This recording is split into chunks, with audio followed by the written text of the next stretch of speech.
Aula pemakaman itu sunyi. Yun Seol berdiri di samping foto kenangan mendiang orang tuanya. Suasananya begitu menyedihkan saat dia meratapi kepergian mereka. Air matanya mengalir deras. Dan di dalam hatinya dia hanya bisa bergantung pada satu-satunya keluarga yang tersisa, kakeknya. Sejak dia bisa mengingat, kakeknya telah menjadi sandarannya. Dialah yang melindunginya setelah kepergian tragis orang tuanya. Sejak saat itu, Yun Seol telah bersumpah untuk melakukan apapun demi membuat kakeknya bahagia, tetapi bahkan sandaran terkuat pun akan melemah seiring waktu. Yun Seol baru-baru ini menemukan sebuah kebenaran yang memilukan. Kakeknya menderita kanker pankreas stadium akhir. Sisa hidupnya tidak banyak lagi dan dengan sisa waktu yang dimilikinya, dia membuat sebuah permintaan. Dia ingin melihatnya menikah sebelum dia meninggal dunia. Hati Yun Seol bergejolak. Menikah. Dia masih terlalu muda dan rasanya terlalu terburu-buru, namun kekhawatiran kakeknya akan masa depannya membuatnya tidak punya pilihan selain mempertimbangkannya. Di kampus Sukyun menghampiri Yun Seol, temannya yang ceria dan menawan yang selalu mencerahkan suasana hatinya. Sebuah ide tiba-tiba muncul di benaknya, saat dia tiba-tiba menyeretnya keluar kelas.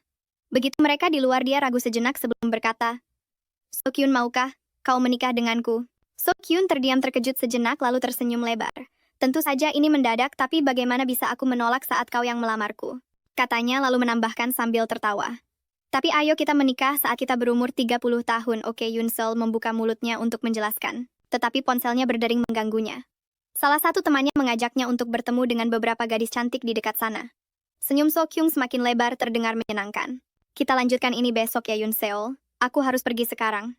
Yun Seol memaksakan senyum. "Oke, pergilah. Aku tadi hanya bercanda kok." Sokyung terkekeh sambil mencubit pipinya. "Aku tahu kok, tapi tetap saja jantungku berdebar kencang tahu."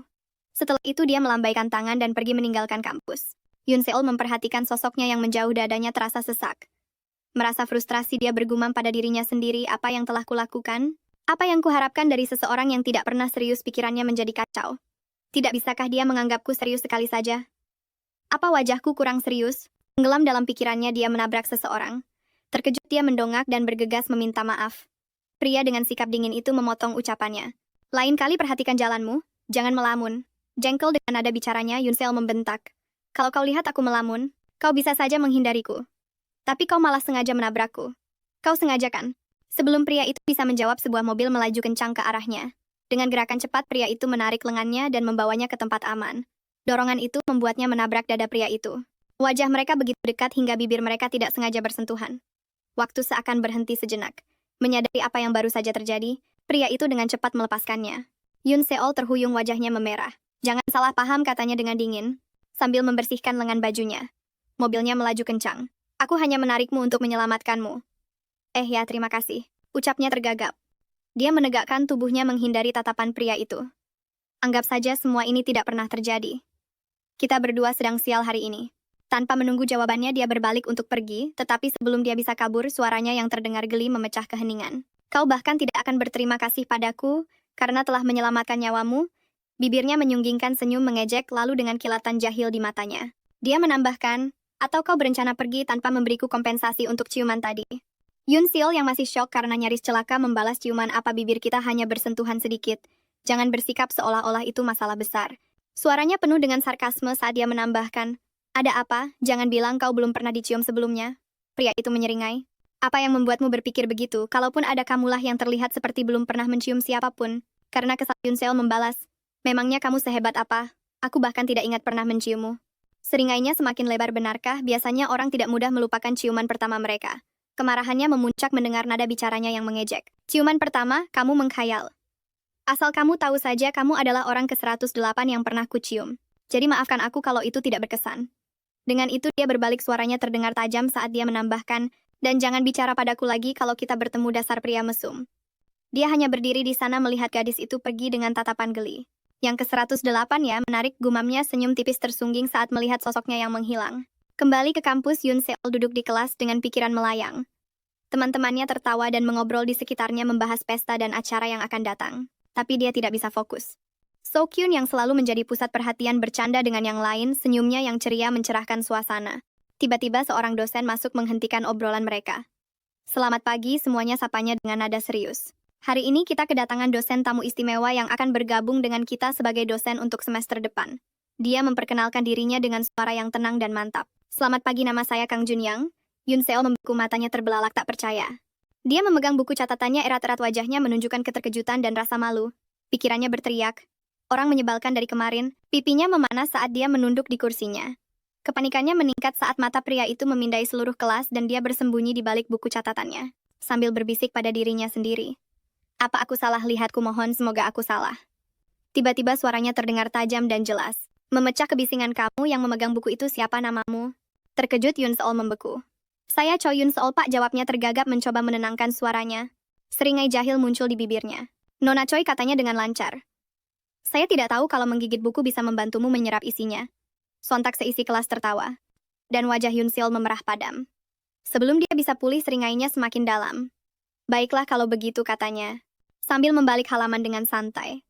Kenapa tidak kamu jelaskan halaman 108?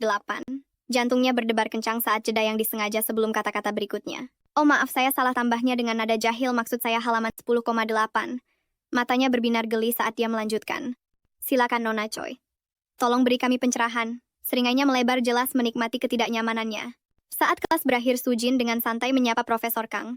Kenapa kamu tidak memberitahuku akan mengajar di sini, tanyanya dengan nada ringan dan main-main. Ayo kita minum kopi, tambahnya. Ekspresi Kang Junyong tetap sopan tapi menjaga jarak saat menjawab, saya ada urusan setelah ini. Selain itu tidak pantas bagi seorang dosen dan mahasiswi untuk minum kopi bersama. Oh Sujin, kamu kenal dia, tanya salah satu teman sekelasnya terkejut. Sujin menjawab dengan acuh tak acuh, iya, keluarga kami saling kenal. Kemudian Gyung Eun, teman Yun Seol, mengajaknya makan siang karena ingin makan jampong, tapi Yun Seol menolak, aku mau langsung pulang saja. Aku hanya lelah, katanya dengan senyum lemah. Saat berjalan di lorong, dia melihat Kang Junyang di depannya. Mengumpulkan keberaniannya, dia memanggil, Pak Kang, bisakah kita bicara sebentar? Dia berhenti dan berbalik, tatapan tajamnya mengunci mata gadis itu.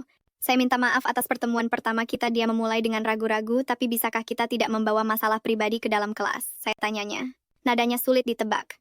Apa kau tidak mengingatku? Seringainya kembali muncul dengan sedikit geli di matanya. Aku tidak pernah membawa masalah pribadi ke dalam kelasku. Aku bertindak seperti dosen yang menasihati mahasiswanya. Suaranya sedikit merendah membawa sedikit sarkasme. Jangan sombong. Mulutnya terbuka karena kaget, tapi tidak ada kata yang keluar saat pria itu berbalik dan pergi. Dia hanya berdiri di sana dengan rasa frustrasi yang memuncak di dalam dirinya. Malamnya saat kembali ke apartemennya, ponsel Yun Seol bergetar. Ternyata telepon dari kakeknya. Dia segera menjawabnya. Yun Seol, bagaimana kabarmu, tanyanya dengan riang. Aku baik-baik saja, Kek. Bagaimana dengan kakek, jawabnya.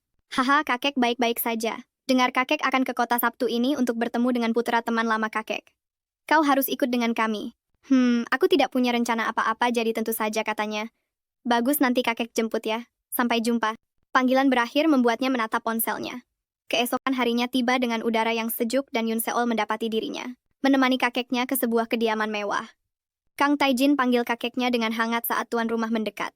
Pemilik perusahaan sebesar ini seharusnya tidak perlu secara pribadi menyambut tamu di gerbang depan, goda kakek Yun Seol dengan ringan. Tapi aku harus keluar, aku ingin bertemu dengan nona muda ini, jawab Kang Taijin terkekeh saat Yun Seol membungkuk dengan sopan. Kakeknya memperkenalkannya kepada Kang Taijin dan istrinya Haisuk. Mereka ini adalah anak-anak dari mendiang temanku Kang Dongwoo, mereka juga teman dekat dengan orang tuamu dan pemilik TJ Corp. Senang bertemu dengan Anda, kata Yun Seol dengan senyum hangat. Kau sudah tumbuh menjadi gadis muda yang begitu cantik, kata Taijin dengan hangat. Ah, silakan masuk, tambah Haisuk mengarahkan mereka ke pintu masuk yang megah. Sambil berjalan, Taijin berkata, keluargamu telah banyak berkontribusi pada keluargaku. Tanpa kalian TJ Corp tidak akan seperti sekarang ini. Jangan berkata begitu, setelah kakeknya menepis pujian itu saat mereka memasuki rumah. Taijin menghela napas, suaranya diwarnai rasa bersalah. Yun Seol, aku menyesal tidak menghubungimu setelah orang tuamu meninggal. Seharusnya aku, Haisuk dengan lembut memotongnya. Dengan nada lembut dan menenangkan, jangan membahas sesuatu yang begitu berat sekarang, sayang. Taijin dengan cepat mengubah suasana dengan senyum hangat. Yun Seol, jika kau bersedia, anggaplah dirimu bagian dari keluarga kami. Aku akan sangat senang akhirnya memiliki seorang putri. Mungkin bahkan menjadi adik dan kakak bagi anak-anakku. Haisuk menggelengkan kepalanya dengan senyum jenaka. Taijin, kau akan membuatnya malu. Kau selalu menginginkan seorang putri, dan sekarang kau langsung mengambil kesempatan itu. Taijin berbalik menunjuk dengan bangga, oh itu dia. Putra kedua kami, Jin Seo, sapa mereka. Pria muda itu membungkuk dengan sopan, senang bertemu dengan Anda, saya Kang Jin Seo. Saat mereka terus mengobrol, suara langkah kaki yang mantap bergema di lorong. Semua orang menoleh tepat saat putra sulung memasuki ruangan. Suasana menjadi tegang sejenak saat Yun Seol bertatapan dengan Kang Junyong, pria yang telah menyelamatkannya dari mobil yang melaju kencang beberapa hari yang lalu. Matanya terbelalak kaget. Keduanya membeku, mata mereka saling mengunci tak percaya pada momen yang sama sekali tak terduga ini. Di luar rumah, Junyang memecah keheningan lebih dulu. Takdir benar-benar punya selera humor ya, katanya dengan nada geli. Yoon Seo menarik napas dalam-dalam mencoba menahan kekesalannya. Bagaimana kalau kita mulai dari awal? Terima kasih telah menyelamatkan hidup saya, katanya dengan nada sopan namun waspada. Mata Junyoung berbinar jahil saat ia menjawab, oh kau bilang kau tidak ingat tapi sekarang sepertinya kau ingat. Ingat bahwa kita, hei potong Yoon Seo dengan tajam. Wajahnya memanas. Tidak perlu detail dan ya saya ingat semuanya pak, tambahnya mengucapkan kata terakhir dengan senyum canggung. Dia terkekeh pelan di luar kelas, panggil saja aku Junyoung. Eun Seo menegakkan posturnya dan menggelengkan kepala. Bagaimana bisa Anda lebih tua dan jelas jauh lebih berpengalaman? Seringainya melebar, oh berpengalaman katamu, maksudmu pengalaman ciuman pertama? Tapi aku tidak bisa dibandingkan denganmu, kamu sudah melakukannya 108 kali. Wajahnya memerah saat dia tergagap menatapnya dengan tajam. Dia terkekeh tanpa peduli, bukankah begitu Nona Choi, kekesalannya memuncak, kamu ini menyebalkan sekali karena kakekku dan orang tuamu. Aku mencoba bersikap sopan tapi kamu, dia menusukkan jarinya ke arah pria itu, hati-hati di luar kita tidak saling kenal mengerti? Sambil mengangkat bahu dengan santai dia menjawab, itu yang aku mau, tidak perlu berpura-pura baik. Sedikit mencondongkan tubuh lebih dekat dia menambahkan, lagi pula itu tidak cocok untukku. Saat dia berbalik untuk pergi, Eun Seo berdiri terpaku, tangannya terkepal saat rasa kesal membara di dalam dirinya. Kembali ke kampus, Eun Seo curhat kepada temannya mengungkapkan bahwa dia sedang mencari calon pasangan untuk dinikahi dan bahkan telah melamar Sukyun. Terkejut temannya berseru, bagaimana bisa kamu menikahi sembarang orang seperti itu? Dia lalu memarahi Eun Seo, kamu butuh seseorang yang dewasa dan mapan, bukan sembarang orang. Tiba-tiba ekspresi temannya menjadi cerah saat sebuah ide muncul di benaknya, aku tahu bibiku punya bisnis perjodohan. Ayo kita atur kencan buta untukmu. Tanpa menunggu jawaban dia menambahkan dengan tegas, aku akan mengaturnya hari Sabtu ini. Pada hari Sabtu di sebuah hotel, Eun Seo duduk menunggu pasangan kencannya tiba. Ketika pria itu akhirnya muncul, dia memperkenalkan diri dengan sopan, tetapi tak lama kemudian mulai mengoceh tanpa henti tentang ketampanannya sendiri. Pada hari Sabtu berikutnya, dia bertemu pria lain yang terlalu berhati-hati dengan diet, dan bahkan tidak membiarkannya makan dengan bebas. Seiring berjalannya waktu, Eun Seo bertemu dengan berbagai pria, beberapa terlalu berani menggodanya secara langsung, sementara yang lain percaya pada hantu dan berbagi cerita seram yang meresahkan. Mulai jelas baginya betapa sulitnya menemukan pasangan yang cocok. Namun pada suatu hari Sabtu dia bertemu dengan seorang pria yang tampaknya tulus dan dia pun mulai menaruh harapan. Dia tidak sengaja menjatuhkan cangkir tehnya. Pria itu dengan cepat menawarinya sapu tangan, sebuah isyarat kecil yang memicu secercah harapan di dalam dirinya. Mungkin masih ada kesempatan untuk menemukan pria yang baik. Di hotel yang sama di sisi lain, Junyoung duduk di kursi berdebat di telepon dengan ibunya. Kenapa ibu membuat janji tanpa bertanya padaku dulu, katanya dengan nada kesal. Ibunya dengan tenang menjelaskan. Bukan ibu, teman ibu ingin mengenalkan putrinya kepadamu setelah melihat seberapa baik kinerja perusahaanmu. Begitu telepon berakhir, seseorang memanggil namanya. Seorang wanita muda berdiri di depannya tersenyum cerah dan Junyoung pun teringat kata-kata ibunya. Junyoung menatapnya dengan ekspresi serius dan bertanya, kamu terlihat tidak asing, apa kita pernah bertemu sebelumnya? Gadis itu tersenyum cerah dan menjawab, ya. Kita bertemu tahun lalu di pesta ulang tahun Pangeran Ivan. Tanpa menunggu jawaban, dia mulai mengoceh tentang bagaimana dia bisa membantunya mengembangkan bisnisnya dengan memanfaatkan hubungannya dengan sang pangeran. Junyoung mendengarkan tampak semakin kesal dengan ocehannya yang tak henti-henti. Akhirnya dia berdiri dan berkata dengan sopan, senang bertemu dengan Anda, tapi saya ada pekerjaan yang harus diurus, saya harus pergi. Gadis itu dengan cepat menyahut bahwa dia datang di waktu yang tidak tepat dan menawarkan diri untuk pergi lebih dulu. Saat dia berjalan menuju pintu keluar, Junyoung menghela napas dan duduk kembali di kursinya, lega karena akhirnya mendapatkan ketenangan. Di sisi lain hotel, pertemuan Eun Seo tampaknya berjalan dengan baik. Saat mereka terlibat dalam percakapan, pria itu mulai bertanya dengan sopan tentang keluarganya. Namun nadanya berubah saat dia mengungkapkan, aku menghabiskan 30 juta hanya untuk bertemu seseorang yang selevel denganku. Eun Seo terkejut, keterkejutannya terlihat jelas di wajahnya. Melihat reaksinya, pria itu tiba-tiba meraih tangannya dan berkata, jangan bohong padaku. Aku tahu orang-orang sepertimu kelas rendahan putus asa. Ikut aku ke kamar atau akan kulaporkan kamu. Amarahnya memuncak, dan dia membalas, laporkan saja aku ke polisi.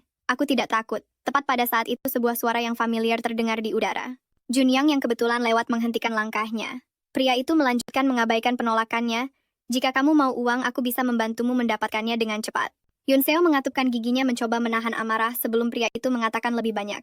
Tangannya dicengkeram kuat oleh orang lain. Terkejut, Yoon Seo mendongak hanya untuk melihat Junyoung berdiri di sana menatap pria itu dengan ekspresi dingin.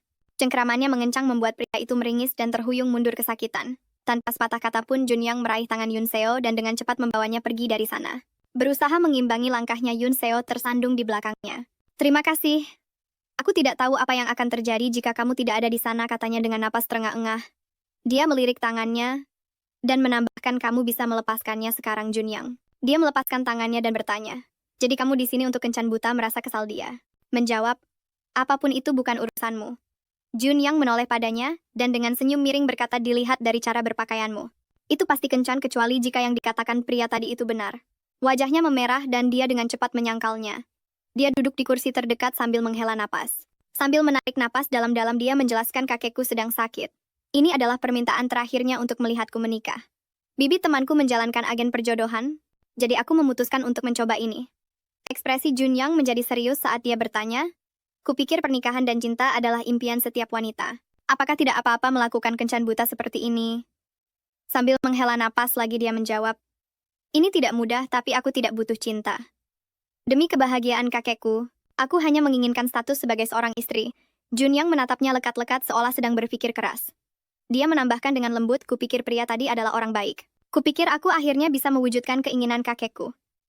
Junyang menarik kursi di sebelahnya duduk tanpa sepatah kata pun. Dia tampaknya sedang menghitung sesuatu dalam benaknya sebelum akhirnya meliriknya dan berkata, "Choi Yunseo, nikahi saja aku." Yunseo membeku sejenak, benar-benar terkejut. Sedetik kemudian dia tertawa gugup. "Kamu pasti bercanda." Ekspresinya tetap serius saat dia menjawab, "Bukankah kamu bilang kamu tidak akan menolak jika ada yang memintamu untuk menikahinya?" Tawanya memudar. "Ya, tapi kenapa harus kamu?" Junyong sedikit mencondongkan tubuhnya ke depan dan berkata dengan tenang, "Karena ini menguntungkan bagi kita berdua. Kita memenuhi kriteria satu sama lain, dan keluarga kita saling mengenal. Kakekmu akan senang jika kamu menikah denganku." Dengan curiga dia bertanya, "Dan apa keuntunganmu dari ini?" "Aku membutuhkan status sebagai suami sama sepertimu yang membutuhkan status sebagai istri," jawabnya. Kesadaran muncul di benaknya dan matanya melebar. "Tunggu, apa kamu juga di sini untuk..." "Ya," potongnya. "Aku tidak mau membuang-buang waktuku untuk kencan buta. Jika aku menikah dengan orang lain, aku harus berurusan dengan perasaan mereka, tapi kamu hanya peduli pada status. Ini praktis untuk kita berdua." Dia menatapnya dengan serius dan bergumam, "Aku tidak bisa membayangkan kita menikah." Lalu setelah jeda dia berkata, "Bolehkah aku minta waktu untuk berpikir?" Dengan senyum percaya diri, Junyang menjawab, "Baik, aku akan memberimu 3 hari. Pada hari ketiga pukul 5 sore, temui aku di tempat parkir tempat kita pertama kali bertemu. Jika kamu tidak muncul itu artinya kamu menolak tawaranku." 3 hari kemudian di tempat parkir, Junyang berdiri menunggu seperti yang dijanjikan. Dia melirik arlojinya. Saat itu pukul 4.50 sore. Matanya mengamati jalanan yang sepi dan kosong di depannya. Menit-menit berlalu dan dia memeriksa waktu lagi. Sekarang sudah pukul 5.10. Merasa kecewa dia membuka kunci pintu mobilnya, berpikir dalam hati, apa yang sebenarnya aku harapkan dengan datang ke sini? Tepat saat dia akan masuk ke dalam mobil, seseorang memanggil namanya. Dia berbalik dan melihat Yunseo berlari ke arahnya sedikit terengah-engah. "Maaf, aku benar-benar minta maaf, aku terlambat," katanya terengah-engah. "Kelasku selesai lebih lambat dari perkiraan." Ekspresi Junyong tetap serius saat dia menjawab, "Kau terlambat 10 menit." Masih mencoba mengatur napasnya, dia menjawab, "Aku di sini untuk menerima tawaranmu, tapi aku punya satu syarat." Dia menegakkan tubuhnya dan menatapnya dengan tegas, "Aku ingin pernikahan ini tetap rahasia setidaknya sampai aku lulus. Kau cukup populer di kampus. Dan jika ini sampai tersebar, itu bisa menjadi bencana bagiku." Bibir Junyang melengkung membentuk senyuman tipis saat dia mengangguk. "Baiklah." Dia mengulurkan tangannya untuk berjabat tangan dan berkata, "Kalau begitu senang bekerja sama denganmu, Nona Choi." Tapi dia tiba-tiba menariknya ke depan dan dia tersandung ke dalam pelukannya. Dia menahannya dengan stabil, cengkeramannya kuat. Terkejut dia meletakkan tangannya di dadanya mendorongnya. "Apa yang kau lakukan memelukku begitu saja?" serunya. Sambil menyeringai dia sedikit mencondongkan tubuh dan berkata, "Yah, bukankah kita sekarang pasangan? Kita harus mulai terlihat seperti pasangan." Di kediaman Kang saat makan malam suasana menjadi tegang. Saat semua orang mengalihkan perhatian mereka ke Junyang yang baru saja mengumumkan bahwa dia punya berita untuk dibagikan. Dengan ekspresi tenang dia menyatakan, "Aku akan menikahi Choi Yunseo." Wajah ayahnya berseri-seri karena bahagia. "Cucu Tuan Choi itu berita yang luar biasa," serunya. Sebaliknya ekspresi Nyonya Kang dipenuhi kekhawatiran. Ayahnya mengangguk setuju. "Aku sudah punya firasat tentang ini saat mereka mengunjungi kita, tapi aku tidak yakin." Junyang menjawab dengan tenang, "Kami sudah berkencan cukup lama, tapi aku tidak tahu orang tua kita saling kenal." Nyonya Kang menyela, suaranya tegas, "Namun tertahan sudah berapa lama kalian berdua menjalin hubungan? Kau baru mengajar di kampusnya minggu lalu. Bukankah keputusan pernikahan ini sedikit terburu-buru?" Junyang menatap matanya dengan tenang. "Kami sudah berkencan jauh sebelum aku mulai mengajar di kampusnya, aku hanya tidak memberitahumu," jawabnya dengan lancar. Lalu dengan senyum tipis dia menambahkan, "Dan itulah mengapa aku tidak suka saat ibu menjodohkanku dalam kencan buta dengan putri teman-temanmu. Jangan khawatir, Bu. Aku menikahi Yun Seol karena aku mencintainya." Mata Nyonya Kang sedikit melebar, gelombang kepanikan menyelimutinya saat dia berpikir, apa dia tahu apa itu cinta sejati? Kesal dia menggenggam garpu di tangannya dengan erat meskipun ekspresinya tetap tenang.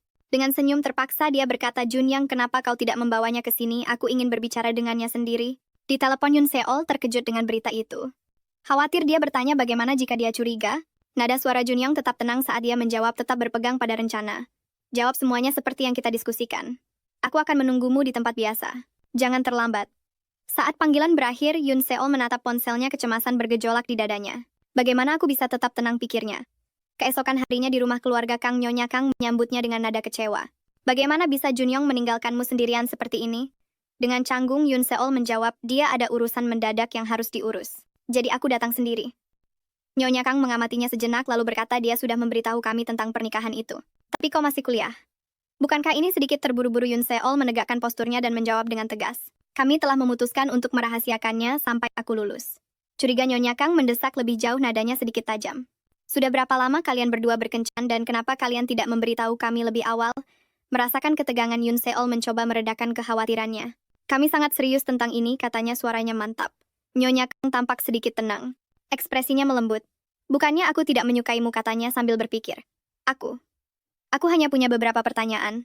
Dia menatap lurus ke arah Yun Seol, tatapannya serius. Apa kau benar-benar mencintai putraku? Berusaha sekuat tenaga untuk terlihat tulus, Yun Seol menjawab, ya, saya mencintainya dengan sepenuh hati. Nyonya Kang menyipitkan matanya dan bertanya lagi, apa Junyang mencintaimu? Yun Seol membeku, otaknya berputar mencari jawaban. Sebelum dia bisa menjawab, sebuah suara yang familiar menyela. Bu, bukankah seharusnya ibu menanyakan itu padaku? Terkejut Yun Seol menoleh saat Junyang masuk ke ruangan, melingkarkan lengannya di bahu Yun Seol dan menariknya mendekat, menjebaknya dalam pelukannya. Dia menatap Nyonya Kang, aku sudah bilang kita saling mencintai. Apalagi yang harus aku lakukan untuk meyakinkan ibu? Dia menunduk menatap Yun Seol, senyum main-main tersungging di bibirnya. Ibu tidak menanyakan hal yang aneh-aneh kan, sayang? Dengan canggung Yun Seol menggelengkan kepalanya dan menjawab, tidak. Dia hanya mengkhawatirkanmu. Nyonya Kang mengamati percakapan itu dalam diam, kekhawatirannya semakin dalam. Saat mereka meninggalkan rumah, Yun Seol mengeluh. Apa kau benar-benar harus bersikap seperti itu, katanya dengan nada frustrasi. Junyang menjawab dengan santai. Bagaimana lagi ibu bisa percaya pada kita? Kau tidak perlu memelukku, balasnya. Dia sedikit menyeringai. Kau seharusnya melihat wajahmu saat ibu menanyakan pertanyaan itu. Kau terlihat sangat canggung, terutama saat aku memelukmu. Dia mendengus. Bagaimana aku tidak canggung? Kita baru saja saling kenal dan kau bahkan tidak memberitahuku sebelumnya. Saat mereka sampai di rumahnya, dia menggumamkan terima kasih dan mencoba keluar dari mobil, tetapi sebelum dia sempat, Junyang menangkap tangannya dan menariknya ke bibirnya, mengecupnya. Sepertinya kita perlu latihan, katanya dengan senyum menggoda. Matanya melebar dan wajahnya memerah. Latihan, gumamnya bingung. Ya, latihan, jawabnya. Kita harus terlihat seperti pasangan sungguhan setiap ada kesempatan. Dia menarik tangannya dan menukas. Tidak, kita tidak butuh itu. Aku bisa mengatasinya sendiri. Dia menggoda. Lihat kan? Kau sudah bingung seperti sekarang ini. Mencondongkan tubuh lebih dekat, dia melayang di atasnya, tatapannya main-main, terutama saat wajahnya semakin memerah. Saat rasa panas menjalar ke pipinya, panik, dia mendorongnya mundur. Aku bilang aku tidak butuh itu. Serunya sebelum buru-buru keluar dari mobil. Saat dia pergi, teleponnya berdering. Melihat itu adalah kakeknya, dia segera menjawab. Di seberang telepon, suara kakeknya terdengar hangat dan geli. Seharusnya kau memberitahuku lebih awal. Dan aku akan menyetujui pernikahanmu saat itu juga. Mendengar kebahagiaannya, senyum tersungging di bibirnya meskipun rasa gugup melandanya. Sudah terlambat untuk mundur sekarang, pikirnya. Setelah panggilan berakhir, dia berbalik kembali ke arah mobil. Membungkuk melalui jendela, dia berkata, baiklah kalau begitu, ayo kita latihan. Di dalam mobil saat dia mencondongkan tubuh lebih dekat padanya, dia bertanya dengan ragu-ragu, apa kita benar-benar perlu latihan berciuman? Dia meliriknya, matanya berbinar jahil. Bagaimana menurutmu? Tanpa menunggu jawaban, dia meraih tengkuknya dan dengan lembut menangkup wajahnya. Detik berikutnya, bibirnya menyambar bibirnya. Dia membeku, matanya terbelalak kaget. Seiring berjalannya waktu, ciuman mereka semakin dalam, menariknya lebih jauh ke dalamnya. Setelah terasa seperti selamanya, Junyang mundur dengan senyum tipis. Itu tadi ciuman pernikahan, katanya. Sambil dengan santai mengusap bibirnya dengan ibu jarinya. Kita akan segera menikah, jadi sudah sepantasnya kita berlatih untuk itu. Bukankah begitu? Masih bingung, dia mengangguk tanpa kata dan cepat-cepat pergi. Di dalam mobil, Junyang bersandar. Menggosok bagian belakang lehernya, pipinya sedikit memerah saat dia memutar ulang apa yang baru saja terjadi. Keesokan harinya di kampus, saat Eun-seo melirik teman-temannya, dia teringat percakapannya dengan Junyang. Kita akan merahasiakannya, tapi bolehkah aku memberitahu salah satu temanku? Aku butuh seseorang untuk mendukungku, tanyanya, dan dia pun setuju. Melihat teman-temannya sekarang, dia ragu-ragu, tidak yakin harus curhat kepada siapa. Kemudian saat dia berjalan bersama Gyungun, dia mengumpulkan keberaniannya dan berkata, aku perlu bicara sesuatu denganmu. Jungun menyeringai menggoda. Ada apa? Apa kamu mau menikah atau semacamnya? Dengan canggung Yun Seol menjawab, sebenarnya iya. Jungun membeku, matanya terbelalak kaget. Apa siapa? Tidak ingin ada orang lain yang mendengar Eun Seo membawanya ke tempat yang sepi. Begitu mereka sendirian, dia menarik napas dalam-dalam dan berkata, aku akan menikah dengan Tuan Kang. Kyun menunjuknya dengan tatapan menuduh. Sudah kuduga, aku tahu ada sesuatu di antara kalian berdua. Pelankan suaramu. Eun Seo berbisik mencoba menenangkannya. Hanya kamu yang tahu tentang ini, jadi tolong jaga rahasianya. Temannya itu mengangguk dan memeluknya erat. Selamat, kamu akhirnya menemukan jalan. Tapi sesaat kemudian senyum Jungun memudar menjadi kekhawatiran. Tapi kenapa dia melamarmu? Apa alasannya? Yun Seo memutuskan untuk jujur. Dia sama sepertiku. Dia butuh status dan tidak mau buang-buang waktu. Jungun berpikir sejenak sebelum bertanya, tunggu, mungkinkah dia yang menyelamatkanmu dari semua kencan buta itu? Sebelum Yun Seo bisa menjawab, Jungun menyeringai nakal. Dia seperti pangeran berkuda putihmu, kan datang untuk menyelamatkanmu. Saat imajinasi Gyungun menjadi liar, Yun Seo memutar bola matanya, tapi sebelum dia bisa menjawab, Sukyun muncul di belakang mereka. Apa yang sedang kalian bisikkan? Tanyanya dengan riang, membawa mereka menuju kafe kampus. Ayo kita ngopi. Di sebuah kedai kopi, Junyong duduk diam menyesap kopinya sambil melirik keluar. Matanya menangkap sekelompok 3 orang yang mendekati kafe, tertawa bersama. Pandangannya tertuju pada satu orang di antara mereka yang akan dinikahinya, Eun Seo. Senyum cerahnya menerangi wajahnya, dan untuk sesaat dia tidak bisa mengalihkan pandangannya. Tiba-tiba sebuah suara menginterupsi pikirannya Junyong. Dia menoleh dan melihat Sujin berdiri di dekatnya. Halo Sujin, jawabnya dengan tenang. Sujin duduk di sampingnya dengan senyum ceria. Kalau aku tahu kamu akan datang ke sini, aku pasti sudah bergabung denganmu lebih awal, katanya dengan santai. Saat mereka mengobrol, kelompok itu masuk ke kafe. Melihat Sujin, Sukyun melambai dengan antusias. Sujin, oh, dan Tuan Kang juga ada di sini, katanya. Suaranya penuh keterkejutan. Sukyun menoleh ke Junyong dengan gembira. Kami mau pergi makan. Apa Anda dan Sujin mau bergabung? Junyong melirik Yun Seol yang tiba-tiba memberinya isyarat untuk menolak undangan itu. Sebuah seringai muncul di bibirnya saat dia mengabaikan permintaan diam-diamnya. Berbalik ke arah Sokyun, dia menjawab, baiklah, saya ikut. Bagus. Ayo kita pergi sekarang, kata Sokyun, kegembiraannya terlihat jelas. Saat mereka duduk di restoran, Yun Seo tidak bisa menghilangkan rasa tidak nyaman dengan kehadiran Junyong. Suasananya terasa tegang dan dia tidak bisa santai. Sukyun seperti biasa menawarinya telur setengah matang. Sebuah gestur yang selalu dia lakukan saat mereka makan bersama. Kamu suka ini kan, katanya meletakkannya di piringnya. Junyong memperhatikan gestur itu, pandangannya tertuju pada mereka. Menyadari tatapannya, Sukyun menjelaskan dengan senyum ceria. Yun Seo berasal dari Pulau Geje. Dia suka telur di atas makanan, itu kebiasaan di sana. Junyong tersenyum tipis. Oh, saya tidak tahu itu, katanya sambil menoleh ke Yun Seo. Kapan Anda pindah ke Seoul? Sebelum Yun Seo bisa menjawab, Sukyun menyela lagi. Dia pindah ke sini saat kuliah dimulai. Sebelumnya dia tinggal di Gyeonggi bersama kakeknya. Yun Seo merasa canggung dan berpikir, kenapa dia tidak bisa diam saja? Pikirannya terganggu saat Sukyun mengambil makanan dari mangkuknya dengan sumpitnya. Karena frustrasi dia membentak, hei, jangan pakai sumpitmu di makananku nih, ambil saja semuanya. Sujin yang memperhatikan interaksi mereka tertawa. Oh, kalian berdua punya ikatan yang manis sekali. Sokyun menyeringai merangkul bahu Yun Seo. Ya, kami teman yang sangat dekat. Junyong tetap diam, ekspresinya tidak terbaca saat dia melihat interaksi itu. Namun Yun Seo merasa ada yang tidak beres. Yang An menghela napas pelan memikirkan betapa anehnya situasi itu. Setelah selesai makan, Sukyun dan Sujin pamit melambaikan tangan saat mereka pergi untuk kegiatan klub mereka. 3 orang yang tersisa balas melambai, dan Yang Un yang merasakan ketegangan angkat bicara, kurasa lebih baik aku juga pergi. Yun Seo ingin pergi bersamanya, tapi sebelum dia sempat, Junyong menarik tasnya dari belakang menghentikannya. Menyadari hal itu, dia hanya berkata, oke, kamu duluan saja. Setelah yang lain pergi, Junyong menatapnya dan berkata terus terang, seharusnya kamu memberitahuku lebih awal kalau kamu punya pacar. Itu membuatku tidak nyaman. Kesal, Yun Seo membentak. Dia bukan pacarku. Dia menatapnya tajam dan menambahkan. Dan kenapa juga kamu setuju untuk datang? Junyong menjawab dengan tenang. Kita setuju untuk merahasiakan hubungan kita di kampus, tapi itu tidak berarti kita tidak saling kenal. Aku hanya bersikap wajar di depan mahasiswaku. Menatapnya, Yun Seo berpikir, aku tahu ini bukan pernikahan sungguhan, tapi bagaimana bisa dia tetap begitu tenang? Saat dia mulai pergi, dia memerintah, ikut aku ke mobil. Merasakan sedikit kesedihan, dia berpikir, apa yang bisa aku harapkan dari orang seperti Pak Kang? Tiba-tiba dia mengulurkan tangannya ke arahnya. Terkejut dia bertanya, apa?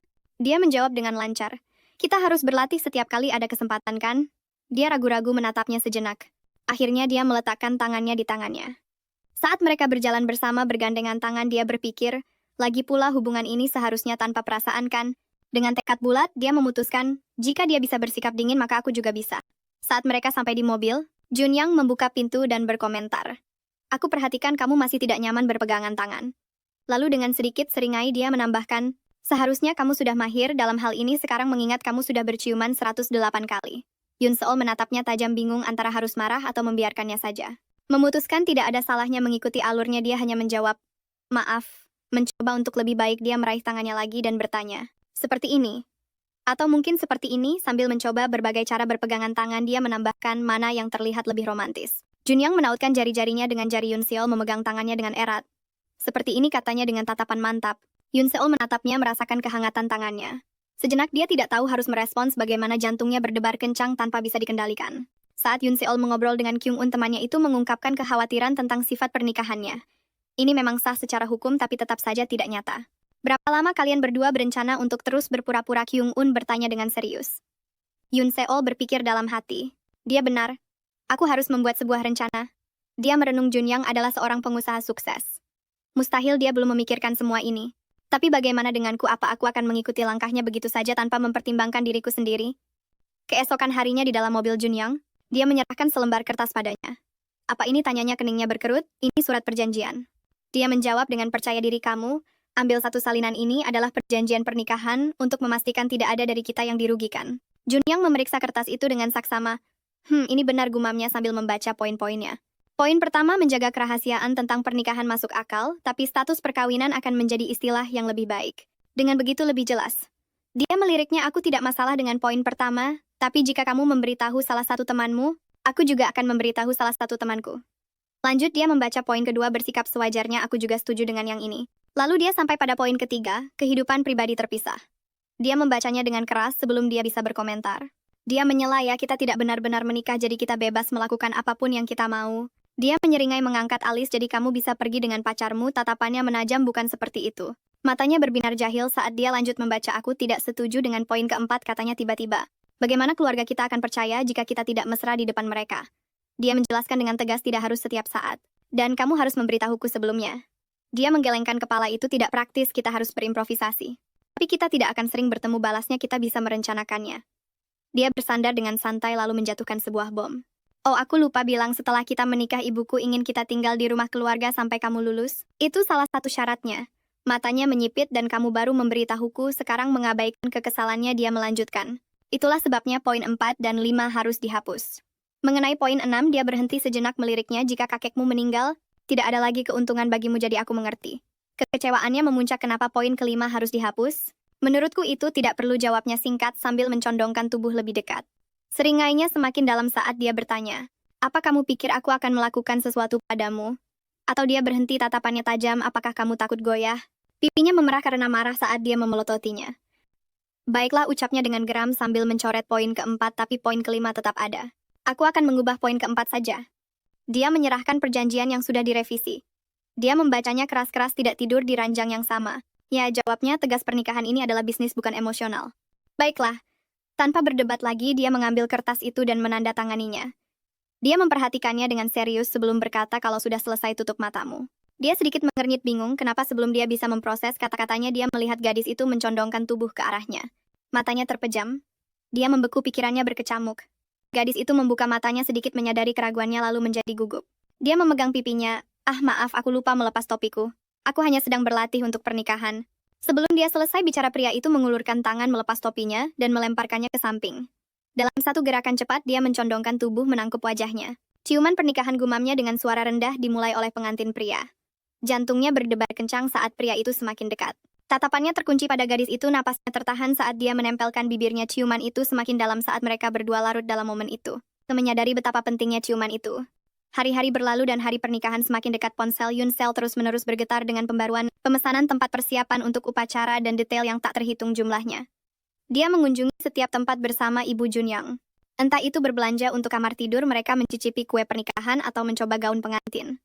Suatu sore saat dia mengenakan gaun pengantinnya dan berdiri di depan cermin, sebuah kesadaran menyadarkannya, pernikahan ini, meskipun merupakan kontrak untuk keuntungan bersama, tetaplah sangat nyata.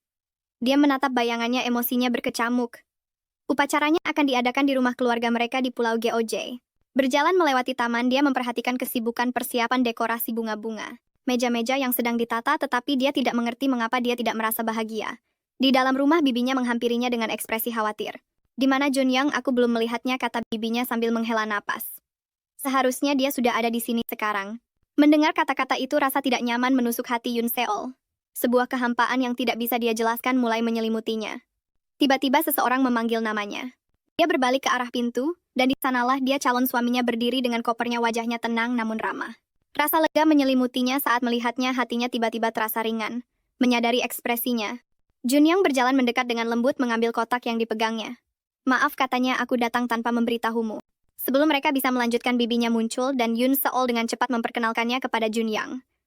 Saat bibinya dan Junyang mengobrol tentang upacara yang akan datang, pandangan Yoon Seol tertuju padanya. Tanpa disadari senyum mulai terbentuk di wajahnya. Dia merasakan ketenangan dan kebahagiaan yang tulus. Pada malam hari di rumah keluarga Choi, semua orang berkumpul di sekitar meja makan mengobrol santai. Bibi Yoon Seol menegurnya dengan lembut. Kamu harus makan lebih banyak atau kamu akan pingsan di hari pernikahanmu. Yoon Seol memprotes, aku tidak bisa makan terlalu banyak, Bi, nanti gaunku tidak muat. Junyang yang duduk di dekatnya menyela dengan tenang. Jangan khawatir, Bi. Setelah kami menikah, aku akan pastikan dia makan banyak. Yoon Seol mengangguk, tuh kan sekarang Bibi bisa tenang. Bibinya tersenyum hangat berkomentar. Tidak heran kalau Yoon Seol bilang dia jatuh cinta pada pandangan pertama. Mendengar ini Junyang mengangkat alis dan menoleh padanya, oh benarkah? Dia tidak pernah memberitahuku soal itu. Kakeknya menimpali sambil terkekeh, memang begitulah dia. Dia tidak selalu mengatakan apa yang dia rasakan, tapi nanti dia akan mencintaimu dengan sepenuh hati. Saat Yoon Seol menyiapkan kamar untuk Junyang, dia masuk dengan kopernya melihat sekeliling. Dia bertanya, ini kamarmu? Iya, jawabnya. Malam ini aku akan tidur di kamar bibiku. Kalau ini membuatmu tidak nyaman, aku minta maaf, tambahnya ragu-ragu. Tidak apa-apa, jawabnya singkat. Dia bertanya dengan lembut. Kenapa kamu tidak memberitahuku lebih awal kalau akan datang? Aku akan menyiapkan kamar yang lebih baik untukmu. Dia menatapnya sejenak lalu mengangkat tangannya dan dengan lembut menyelipkan sehelai rambut ke belakang telinganya. Karena calon istriku tidak repot-repot menghubungiku sehari sebelum pernikahan kami. Apalagi yang bisa kulakukan selain datang mencarinya sendiri? Terkejut dia menatapnya dan dia tersenyum tipis. Terima kasih sudah datang, katanya tulus. Senyum Junyang semakin dalam saat dia mencondongkan tubuh lebih dekat, mengecap ringan keningnya. Menjauhkan diri dia berkata dengan lembut. Selamat malam pengantinku. Jantungnya tiba-tiba berdebar. Pada hari pernikahan, semuanya telah siap untuk upacara dimulai. Saat Junyang bersiap-siap, temannya berkomentar. Aku tidak percaya kamu akan menikah. Beberapa hari yang lalu kamu masih ikut kencan buta yang diatur ibumu. Siapa pengantin wanitanya? Sambil menyeringai, Junyang menjawab, jelas bukan seseorang yang kutemui di kencan buta. Nada bicara temannya menjadi serius. Lalu siapa? Mengabaikan pertanyaan itu, Junyang mengetuk pintu kamar tempat Yoon Seol bersiap-siap. Temannya membuka pintu dan berkata, dia belum siap. Tapi Junyang bersikeras, aku hanya sebentar, dia meyakinkannya. Melangkah masuk, dia memanggil Yoon Seol, tapi saat dia mendongak, dia membeku, matanya terbelalak. Di sana berdiri Eun Seo mengenakan gaun pengantin yang menakjubkan. Menyadari tatapannya, dia bertanya, ya. Sadar kalau dia sudah berdiri diam terlalu lama, Junyang berdeham dan memberi isyarat kepada temannya. Ini rekan bisnis dan pengiring pengantin priaku. Kupikir aku akan memperkenalkannya. Dia membungkuk sopan kepada pria itu dan kemudian memperkenalkan temannya kepada teman Junyang. Setelah basa-basi, Junyang mengingatkan temannya. Karena ini pernikahan rahasia, jangan biarkan siapapun di kantor tahu. Temannya mengangguk mengerti. Aku akan keluar dulu untuk berlatih, tambah teman Eun Seo. Aku akan meninggalkan kalian berdua untuk saat ini. Sebelum pergi, mereka berdua menasihati santai saja, oke? Setelah pintu tertutup, Eun Seo menatap Junyang dengan gugup. Apa kita benar-benar terlihat tegang? Junyang menjawab dengan percaya diri, aku tidak. Apa kau tegang? Tentu saja aku tegang, serunya. Jika sandiwara kita terbongkar, kakekku akan sangat terpukul. Sambil meletakkan tangan di dadanya, dia menambahkan, jadi begini rasanya. Pantas saja orang kadang-kadang kabur di hari pernikahan mereka. Junyang melangkah lebih dekat meletakkan tangan di bahunya. Jadi, seperti yang mereka sarankan, haruskah kita berlatih ciuman agar lebih rileks? Dia mencondongkan tubuhnya, wajahnya semakin dekat dengan wajah Eun Seo, bibir mereka hanya berjarak beberapa senti. Tapi kalau kita melakukannya, kau harus merias ulang wajahmu, godanya dengan senyum licik. Merasa malu, Eun Seo mendorongnya menjauh. Kenapa kau selalu memikirkan ciuman? Dasar mesum. Junyang terkekeh mundur dengan senyum geli. Lihat sekarang kau tidak gugup lagi kan? Dia berdiri di sana dengan bingung melihat Junyang pergi. Apa yang baru saja terjadi, pikirnya, jantungnya berdebar kencang. Di bawah bayangan lembut di tempat pernikahan, Junyang berdiri menunggu pengantinnya, tatapannya terpaku pada jalan di depan. Dan tak lama kemudian dia muncul, Eun Seo menggandeng tangan kakeknya berjalan perlahan dan malu-malu ke arahnya saat mata mereka bertemu. Detak jantungnya semakin cepat dan dia secara naluriah menunduk, tidak sanggup menahan tatapannya. Namun Junyang tetap tenang, matanya tidak pernah lepas darinya saat Eun Seo mendekat. Ketika mereka akhirnya sampai di dekatnya, Junyang tidak bisa menunggu lebih lama lagi, mengulurkan tangannya ke arah Eun Seo.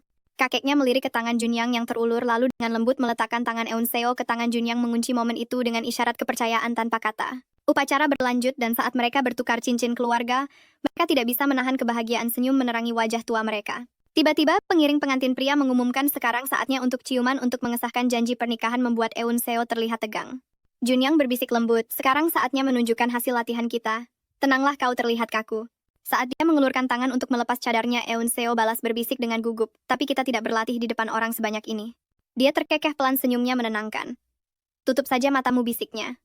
Eun Seo menatapnya dengan mata terbelalak sebelum perlahan-lahan menutupnya, mempercayai kata-katanya. Junyang mencondongkan tubuhnya, wajahnya hanya beberapa senti dari wajah Eun Seo, dan di saat berikutnya bibir mereka bertemu, mengesahkan pernikahan mereka dengan sebuah ciuman. Para hadirin bertepuk tangan meriah dan dengan ciuman itu, mereka secara resmi dinyatakan sebagai Tuan dan Nyonya Kang. Setelah orang tua mereka pergi, Eun Seo dan Junyang mengucapkan selamat tinggal berterima kasih atas segalanya. Setelah sendirian, keheningan canggung memenuhi ruangan. Memecah keheningan, Junyang bertanya, "Kau mau mandi dulu atau aku?" "Oh, kau duluan saja. Aku akan merapikan barang-barangku," jawab Eun Seo. "Baiklah," Junyang mengangguk. Berjalan menuju kamar mandi. Ditinggal sendirian, dia berdiri di samping tempat tidur tenggelam dalam pikirannya mulai malam ini. Kamar ini adalah kamar mereka, tempat tidur besarnya pas untuk berdua, pakaian mereka tertata rapi berdampingan dan semua barang-barang milik bersama membuat pernikahan ini terasa sangat nyata. Terutama dengan kehadiran Junyang. Tak lama Junyang kembali dengan mengenakan pakaian tidurnya. "Aku sudah selesai, kamu bisa mandi sekarang," katanya. "Apa kamu sudah selesai beres-beres?" "Iya, sebagian besar sudah dibereskan oleh ibumu," jawabnya sambil membuka kotak kado dari temannya. Eun Seo yang melihat piyama Junyang berkomentar, "Oh, kamu pakai piyama pemberian bibi." Dia memaksa untuk punya yang serasi. Tiba-tiba matanya terbelalak kaget saat membuka kotak itu lebih jauh. Dengan tergesa-gesa dia membantingnya hingga tertutup. "Apa itu?" tanya Junyang penasaran. "Oh, bukan apa-apa, hanya hadiah dari Kyung-un," jawabnya dengan canggung. "Apakah itu untuk kita berdua?" "Coba aku lihat," katanya sambil melangkah mendekat. "Tidak usah." Sebelum dia selesai bicara, aksi tarik-menarik kotak itu membuat isinya tumpah keluar sebuah gaun malam seksi yang sangat terbuka. "Hei, jangan lihat, aku tidak memintanya," teriaknya sambil panik memungutnya. "Aku tidak bilang apa-apa," jawab Junyang sambil menyeringai. "Kamu kelihatannya gugup." "Sebenarnya apa yang kamu pikirkan, Eun Seo?" Dia berbalik, matanya terbelalak. "Siapa yang gugup?" bentaknya. "Ini hanya pertama kalinya aku sekamar dengan seorang pria, jadi aku berhati-hati. Kamu yang gugup? Takut aku akan melakukan sesuatu kan?" Junyang melangkah lebih dekat merendahkan suaranya. "Kita ini suami istri. Kita bisa melakukannya kapan saja." Dia mengusapkan ibu jarinya ke bibir Eun Seo. Bagaimana tangannya secara naluriah menekan dada Junyang. Bagaimana apanya gagapnya wajahnya memanas. Tanpa berkata-kata lagi, dia mencondongkan tubuh bibirnya menyentuh bibir Eun Seo sebelum menyatukannya dalam ciuman yang dalam. Matanya terbelalak tapi kemudian terpejam saat dia mencengkeram ke mejanya terbawa suasana. Junyang membuka matanya di tengah ciuman menyeringai saat melihat reaksinya. Menarik diri, dia berbisik, "Tunggu, semua orang masih bangun, jadi sebaiknya kita tidak melangkah lebih jauh." Wajahnya memerah padam. "Siapa yang bilang mau melangkah lebih jauh? Lagi pula ada di kontrak kita tidak tidur di ranjang yang sama." Dia terkekeh, "Ya, sepertinya kita harus bersabar sampai bulan madu." Apa pria ini pernah mendengarkan? Pikir Eun Seo kesal. Saat malam semakin larut di kediaman Kang, Eun Seo duduk di tempat tidur mencuri-curi pandang ke arah Junyang yang duduk di sofa sibuk dengan tabletnya. "Tenang, Eun Seo. Malam pertama pengantin baru itu spesial, tapi anggap saja dia teman sekamar. Dia tidak akan melakukan apa-apa," dia meyakinkan dirinya sendiri. "Kalau kamu mau mematikan lampu tidak apa-apa," kata Junyang sambil melirik santai. Dia melihat Eun Seo sudah tertidur dalam posisi duduk tegak di tempat tidur. Dia menatap sejenak sebelum diam-diam mengangkat selimut dan melingkarkan lengannya di tubuh Eun Seo, membaringkannya dengan nyaman. Pandangannya terpaku pada wajahnya yang tenang, matanya beralih ke dadanya yang berisi, dan kemudian ke bibirnya yang sedikit terbuka. Dia sepertinya tidak bisa mengalihkan pandangan, tapi akhirnya menyelimutinya dengan erat dan menyelipkan rambutnya ke belakang telinga. Eun Seo sedikit menggeliat bergumam dalam tidurnya sebelum berbalik dan tidur nyenyak. Pagi datang dengan cepat, alarm berbunyi keras, membangunkan Eun Seo. Sambil duduk tegak, dia berpikir, "Sejak kapan aku tertidur?" Melihat ke arah sofa, dia melihatnya kosong.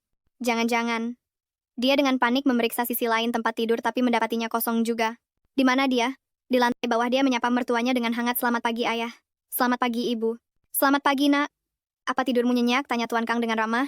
"Iya, kami tidur nyenyak. Bagaimana dengan Ayah dan Ibu?" Sebelum dia sempat menjawab, Nyonya Kang menyela. "Di mana Junyong?" "Aku di sini," terdengar suara dari belakang. Berbalik mereka melihat Junyong yang sepertinya baru saja selesai berlari. "Oh, Junyong. Nyonya Kang menegur, berolahraga di hari seperti ini kau. Seharusnya menemani istrimu di hari pertamanya di sini." "Maaf, Bu," katanya dengan tulus. "Pergi mandi dan kembali lagi ke bawah," desaknya mendorong Junyong dengan lembut ke arah tangga. Saat dia berjalan melewatinya, dia melirik ke belakang dan melihat Yoon Seol sedang mengobrol dengan nyaman bersama keluarganya. Dia juga menoleh ke belakang tapi hanya untuk melihatnya pergi. Di dapur Nyonya Kang berkata, "Karena kamu ada kelas yang harus dihadiri, kamu tidak perlu membantu memasak sayang." "Oh, tapi aku bisa membantu," tawar Yoon Seol merasa bertanggung jawab. Setelah selesai sarapan, Junyung berdiri. "Terima kasih atas makanannya. Aku berangkat kerja sekarang." Dia menoleh ke Yoon Seol, dengan lembut meletakkan tangannya di pinggangnya. Dia berbisik di dekat telinganya, "Habiskan sarapanmu sayang. Aku pergi sekarang ya." Keluarganya menyaksikan kemesraan mereka dengan senyum hangat. Merasa gugup tapi tetap ikut berakting, Yoon Seol dengan ringan melingkarkan lengannya di sekelilingnya. "Aku sudah selesai, jadi aku akan mengantarmu ke depan." Begitu di luar, Junyang menyeringai. "Aktingmu makin bagus Yoon Seol," atau hampir terlihat alami. Dia berhenti sejenak memiringkan kepalanya. "Atau kau mulai menikmati status barumu?" Merasa canggung, dia dengan hati-hati bertanya. "Tidak juga, tapi aku harus bertanya. Apa kau benar-benar tidur di sofa semalam?" Dia meletakkan tangan di bahunya berpura-pura kesakitan. "Iya, sekarang seluruh badanku sakit." "Apa kau pikir suamimu ini sekotor kuman sampai kau tidak mau tidur denganku?" "Itu bagian dari perjanjian," bentaknya. Dia melirik ke belakang memperhatikan pipinya yang memerah dengan geli. Seringainya semakin lebar, benar-benar menikmati kemarahan di ekspresinya. Kemudian saat Yoon Seol duduk di bus, kata-kata Junyong terngiang-ngiang di benaknya. "Apa maksudnya berkata begitu?" gumamnya. "Apa dia ingin membuatku tidak nyaman agar aku membiarkannya tidur di ranjang yang sama?" Dia menghela napas, baru hari pertama dan semuanya sudah serumit ini. "Aku tidak menyangka menjadi istri Kim Junyang akan lebih sulit dari yang kubayangkan." Dia sangat tidak terduga. Bagaimana aku harus bersikap di dekatnya? Tidak bisakah dia bersikap dengan cara yang membuat pernikahan ini lebih mudah? Pandangannya beralih ke cincin kawin di jarinya dan sebuah kesadaran muncul di benaknya. Dia tidak seharusnya memakai cincin kawinnya di sekolah. Mampir di toko terdekat, dia membeli beberapa cincin fashion untuk dipakai sebagai gantinya. Sekarang dengan beberapa cincin di jarinya, dia menuju ke kelas. Di dalam kelas, Suk Hyun bertanya pada Gyung Eun, "Kau benar-benar belum melihat Yoon Seol?" Merasa frustrasi, dia menjawab dengan ketus. "Sudah berapa kali kau menanyakan itu padaku?" "Tidak, aku belum melihatnya." Tepat pada saat itu, Yoon Seol bergegas masuk dengan napas terengah-engah. Suk Hyun segera melompat dari kursinya. "Hei Yoon Seol, duduk di sini," panggilnya sambil melambai. Saat dia duduk, dia menambahkan, "Aku sudah menyisakan kursi ini untukmu." "Oh, terima kasih," jawabnya. "Dari mana saja kau? Tumben sekali kau terlambat." "Kau kelihatan lelah," kata Suk Hyun. "Aku baik-baik saja," katanya dengan ragu. Aku pindah rumah." "Oh, kemana?" tanyanya dengan penasaran. "Agak jauh, sekitar 40 menit dari sini." Jelasnya. "Kenapa tempat tinggalmu yang lama kan dekat dengan kampus?" desaknya lebih lanjut. Sebelum dia bisa menjawab, Jung Eun menimpali kakeknya sangat mengkhawatirkannya. "Jadi dia tinggal dengan kerabatnya sekarang kan?" "Benar sekali." Yoon Seol setuju dengan senyum canggung sambil melirik cincin-cincin di jarinya. Suk Hyun menggenggam tangannya. "Sejak kapan kau mulai memakai cincin?" tanyanya penasaran. Sebelum Yoon Seol bisa menjawab, dia menyimpulkan sambil menyeringai. "Oh, kau mengikuti tren terbaru ya?" Saat mereka bertengkar main-main, Junyang masuk ke kelas, matanya yang tajam memperhatikan pemandangan di hadapannya. Larut malam itu, Junyang pulang ke rumah melepas kancing kemejanya saat memasuki ruang tamu. "Apa kau selalu pulang selarut ini?" suara Yoon Seol mengejutkannya. "Kukira kau sudah tidur sekarang." Jawabnya. "Belum, aku masih harus menyelesaikan beberapa tugas." Jelasnya. "Kenapa kau tidak belajar di ruang belajar? Atau kau sedang menungguku?" godanya. "Jangan terlalu percaya diri, sudah kubilang aku sedang belajar." Balasnya ketus. "Apa kau selalu belajar selarut ini?" tanyanya. "Tidak selalu," akunya. "Besok jangan menungguku, tidurlah saja," ucapnya dengan tegas. "Aku tidak sedang menunggu," bantahnya. "Baiklah. Mungkin kau memang belajar tapi tidak harus sampai selarut ini," tambahnya sebelum pergi untuk berganti pakaian. Ponselnya bergetar dan dia berbalik. "Itu dari Suk Hyun." Dia buru-buru menolak panggilan itu. "Kenapa tidak kau angkat?" tanya Junyang. "Itu nomor tidak dikenal," bohongnya. Ponselnya berdering lagi. "Jangan diabaikan. Kalau ada yang menelepon selarut ini bisa jadi itu penting," saran Junyang. Dengan enggan dia menjawabnya. "Halo Yoon Seol, kenapa kau mengabaikan panggilanku?" Suara Suk Hyun terdengar. "Kau tahu ini jam berapa?" Omelnya merasa frustrasi. "Aku hanya ingin mengobrol," akunya dengan malu-malu. "Kalau tidak penting, aku tutup teleponnya." "Aku sudah pindah." Ingatnya. "Apa kau sekamar dengan seseorang?" tanyanya dengan curiga. Sambil melirik Junyang, dia menjawab, "Ya. Aku punya teman sekamar. Jangan meneleponku sembarangan di malam hari." "Dah." Setelah menutup telepon, dia berbalik ke arah Junyang. "Itu tidak penting. Aku mau tidur sekarang." "Oke, tentang teman sekamar itu maksudmu?" aku tanyanya. "Yah, kurang lebih begitu," gumamnya. "Selamat malam." Dia berdiri di sana terdiam. Keesokan paginya, Junyang pergi untuk lari pagi seperti biasa. Yoon Seol bangun sendirian melirik ke sofa yang kosong. Dia bangun pagi sekali dan pulang sangat larut. Apa tidak apa-apa dia tidur di sofa setiap malam? Pikirnya merasa bersalah. Malamnya lewat jam 1, Junyang pulang diam-diam. melihat Yun Seol tertidur pulas dengan ponselnya tergeletak di sampingnya. Selama beberapa hari terakhir, aku sudah bilang jangan menungguku, pikirnya. Tapi saat teman sekamarmu tidak ada di sini, kau malah berbicara dengan Sukyun. Tatapannya menjadi gelap saat dia menatap ponsel itu. Merasa frustrasi, dia berbalik untuk berganti pakaian tidur. Setelah kembali, dia membungkuk untuk memindahkan ponselnya. Merasakan gerakan Yun Seol terbangun. Junyang, kau sudah pulang, bisiknya dengan mengantuk. Karena terkejut, dia menjawab, oh, ini tidak seperti yang kau pikirkan. Aku hanya memindahkan ponselmu. Aku tidak berpikir apa-apa, yakinnya dengan lembut.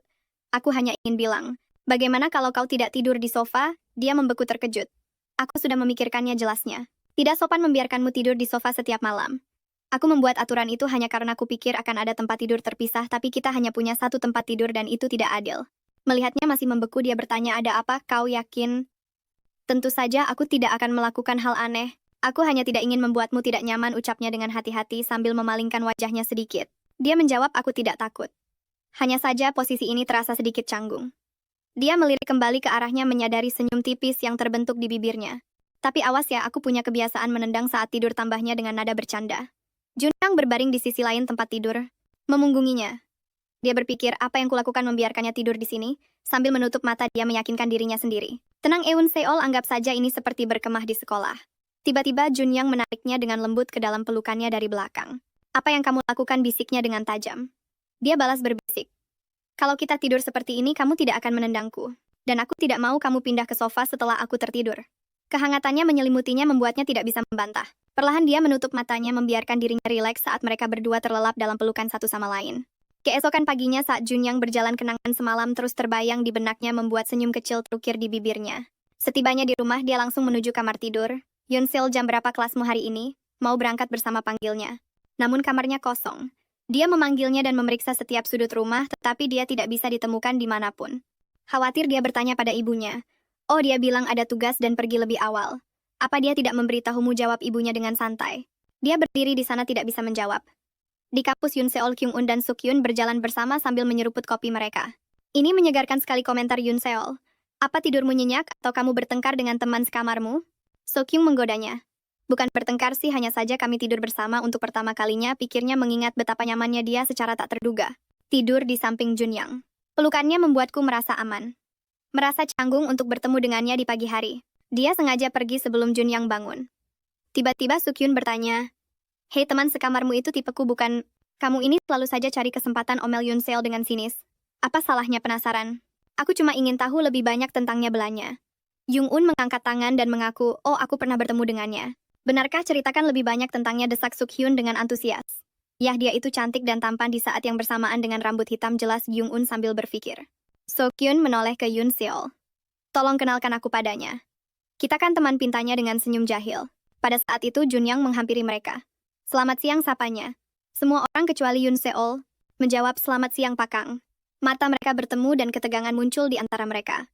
Sukyun yang tidak tahu hubungan mereka, mulai mengobrol dengan Junyang, membuat Jung Un berkomentar pelan. Sepertinya keinginannya terkabul. Bertemu dengan teman sekamarmu. Melihat cincin Junyang, Sukyun bertanya dengan penasaran, Pakang, Anda memakai cincin? Apakah Anda sudah menikah? Terkejut Yun Seol cepat-cepat menoleh. Berpikir cepat, Jung Un menyela. Oh, kalau tidak salah itu cincin wajib militer kan? Iya, aku pernah melihatnya sebelumnya, tambah Yun Seol buru-buru ikut bermain peran. Sukyun yang percaya pada mereka menggenggam tangan Yun Seol. Orang-orang zaman sekarang suka sekali pakai cincin. Lihat Yun Seol juga pakai. Kesal, dia menarik tangannya kembali. Aku kan sudah bilang semalam. Kalau aku juga pernah lihat orang pakai cincin seperti ini di klub, tambah Sukyun yang masih belum sadar. Junyang diam-diam mengamati interaksi itu. Tatapan tajamnya tertuju pada mereka. Menyadari tatapannya yang tajam, Yun Seol merasa tertekan. Apa dia marah? Apa ada yang perlu kita bicarakan, gumamnya dalam hati. Di rumah malam itu, Yun Seol bertanya dengan hati-hati. Kenapa kamu memakai cincin hari ini? Bukankah kamu juga memakainya, balasnya. Iya, tapi setidaknya aku menutupinya dengan cincin lain, jelasnya. Kenapa kamu takut Sukhan akan menyadarinya, tanyanya tajam. Kenapa kamu membahas dia? Balasnya ketus. Karena dia. Junyang terdiam, menyadari dia tidak seharusnya membiarkan emosi mengganggu pernikahan kontrak mereka. Tanpa kata-kata lagi, dia menggenggam tangan wanita itu dengan erat. Jangan pernah lepas cincin ini, perintahnya. Matanya terbelalak, wajahnya memerah melihat sikapnya yang intens. Sambil menarik tangannya, dia membentak, kenapa kamu bersikap seperti ini? Apa kamu sedang mempermainkan perasaanku? Mempermainkan apa? Kamu istriku sesuai kontrak kita. Balasnya. Kamu yang bersikeras menginginkan pernikahan tanpa perasaan.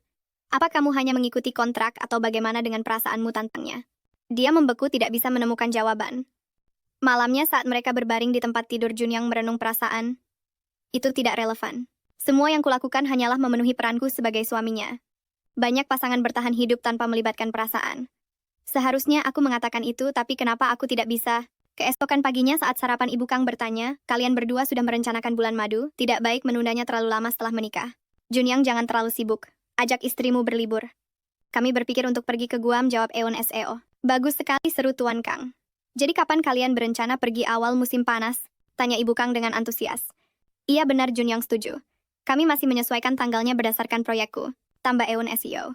Kalau begitu, ayo kita belanja akhir pekan ini, Eun Seo usul Ibu Kang dengan ceria. Dengan ragu Eun Seo mengangguk, baik Bu. Kemudian di mal Eun Seo mencoba gaun cantik yang dipilihkan oleh Ibu Kang. Bu, kurasa kaos dan celana pendek saja sudah cukup, protesnya. Kamu bisa membeli yang kamu mau nanti, tapi Ibu ingin membelikan ini untukmu. Kamu terlihat sangat menawan memakainya, desak Ibu Kang dengan hangat. Terima kasih Bu, ucap Eun Seo dengan tulus. Mumpung kita di luar, bagaimana kalau kita makan malam bersama, usul Ibu Kang. Oh, aku mau sekali, jawab Eun Seo bersemangat. Saat mereka akan pergi, seseorang memanggil dari belakang Tante Haisuk. Keduanya menoleh dan Eun Seo membeku kaget melihat Sujin berdiri di sana. Oh, ternyata benar Tante. Lama tidak bertemu Tante, sapa Sujin dengan ramah. Matanya beralih ke arah Eun Seo terbelalak kaget. Eun Seo, apa yang kamu lakukan dengan Tante Haisuk? Eun Seo berdiri terpaku kesulitan menjawab. Oh Sujin, ternyata kamu. Kukira orang lain, ucapnya tergagap dan Ibu Kang dengan cepat teringat perjanjian mereka untuk merahasiakan pernikahan di kampus. Tante Haisuk adalah teman ibuku dan kami kebetulan bertemu tadi. Eun Seo menjelaskan dengan gugup. Oh benarkah, apa kamu tahu dia ibunya Junyang? Tanya Sujin. Bukan, aku tidak tahu itu bohong, Eun Seo. Kemudian Sujin bertanya. Pada Ibu Kang, Tante bisa kita makan bersama? Oh maaf. Tapi aku sudah ada janji dengan keluargaku, jawab Ibu Kang dengan sopan. Oh berarti Junyang juga datang? Bolehkah aku ikut, Tante tanya? Sujin penuh harap. Ibu Kang ragu bingung harus menjawab apa. Merasakan ketegangan Eun Seo, cepat-cepat menyela. Maaf, tapi aku ada tugas kelompok. Sebaiknya aku pergi sekarang. Terima kasih untuk hari ini, Tante. Dia bergegas pergi saat Ibu Kang memanggilnya Eun Seo, tapi Sujin menyela. Jadi kita akan ke restoran mana? Kemudian saat menunggu bus, Yun Seo berpikir, sekarang apa yang harus aku lakukan? Aku tidak bisa langsung pulang karena aku bilang pada Ibu Junyang kalau aku ada tugas kelompok. Dia akan khawatir kalau aku terlambat. Lebih baik aku beritahu dia kalau aku akan segera pulang. Pikirannya kembali teringat pada Sujin. Aku tidak sadar kalau Sujin begitu dekat dengan keluarga Junyang.